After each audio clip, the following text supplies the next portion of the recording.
Hello and welcome. My name is Daniel Hernandez. I'm here with Alka Puro Inc. USA. We're going to run you through a quick installation guideline on how to install your natural ionic calcium alkaline water system.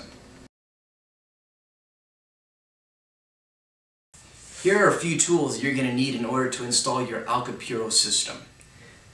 A crescent wrench, a pipe wrench, a flathead screwdriver, 2 drill bits, 1/4 inch and 1/2 inch, and a drill.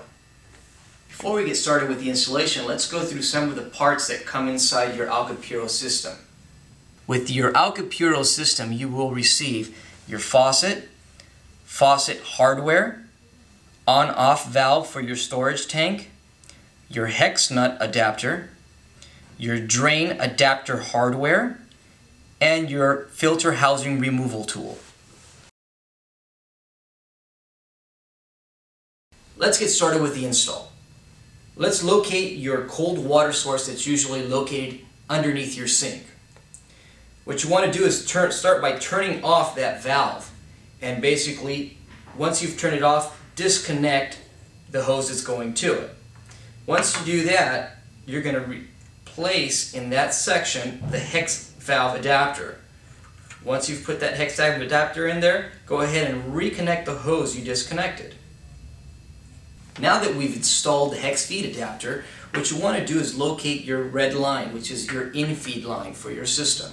What you're going to do is press it into the hex feed adapter and make sure you tug on it slightly just to verify the secure connection. That's step 1. Let's find your drain, usually located underneath your sink. It's a tube that's coming straight down from your sink. And what you're going to do is once you've located it, we're going to put together what is the drain adapter. That drain adapter comes with a gasket. You want to basically line up this hole with the hole that's on your adapter and go ahead and stick it on there.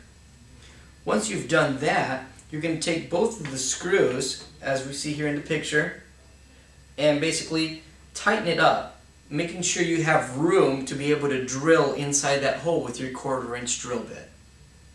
Now that we've got our hex nuts tightened, what you want to do is locate your drill with the 1/4 inch drill bit, and let's go ahead and drill the hole, making sure that we don't pierce through the second wall.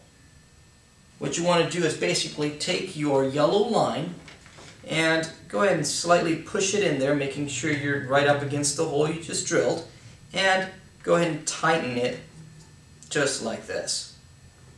And that's step 2. Now that we've got our drain line installed, we want to move on over to the storage tank. We want to take some Teflon tape and basically put a few wraps of Teflon around the head of that. You're going to take your on-off valve and screw it on, securing a nice, decent fit. Once that's done, you're going to take your white line and you're just going to push it firmly in, tugging on it a little bit, making sure the connection is secure.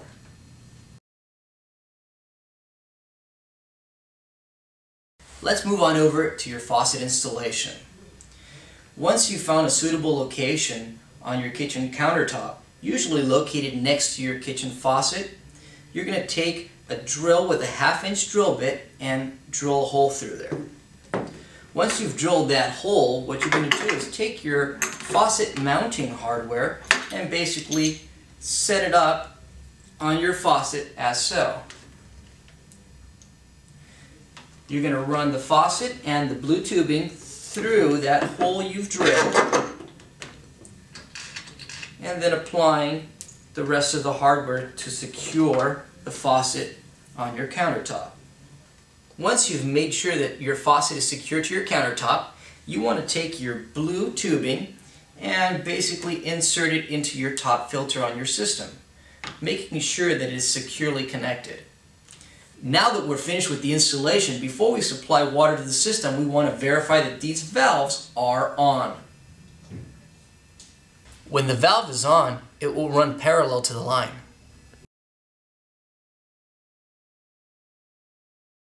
Depending on usage, you'll normally replace your filters once a year. We're going to run you through the process of how to do that. First, you want to make sure that you shut off all the valves feeding water into your system, including your reservoir tank. So you're going to take these and turn it away from the line. Same with your storage tank. You're going to turn it away from the line, closing that valve. You're going to take your filter removal tool and basically take your filter housing off, unscrewing it all the way. Be careful not to spill water, as the container will be full of water. Remove your old filter and replacing with the new one. Be sure to take off all the plastic wrapping on the new filter before you install it. Then what you want to do is basically tighten the housing back on using the tool to give it one last snug tight fit. And you're going to do that to the other two filters, just replacing the same filter that you take out. Now that we've replaced the lower filters, let's move into the ionic cal filter replacement. Notice the flow on the filter. You want to replace it going in the same direction. You're going to start off by taking off the post-carbon filter, setting it over to the side, removing the brackets, and taking a flathead screwdriver, applying a little bit of pressure.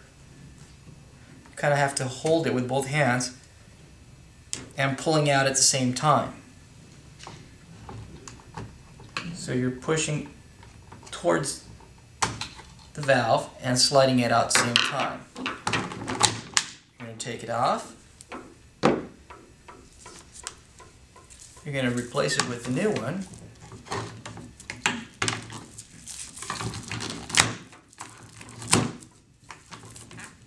Making sure the flow was going the same direction. Slide the connector back in, both sides. Put your post-carbon filter back on, and that completes your yearly filter change.